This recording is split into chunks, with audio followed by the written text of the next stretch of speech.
today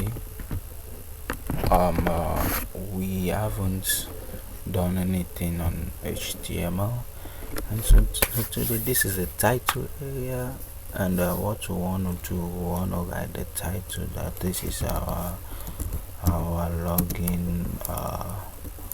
We can use this as our login page, and to write in the body we can just put one h1 tag here, and then we can see what this will do.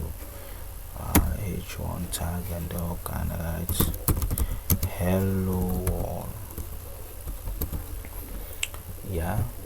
and then we can simply use a form tag also to create a form, wherein we can use an input stuff, and then give it type, and then let's say text.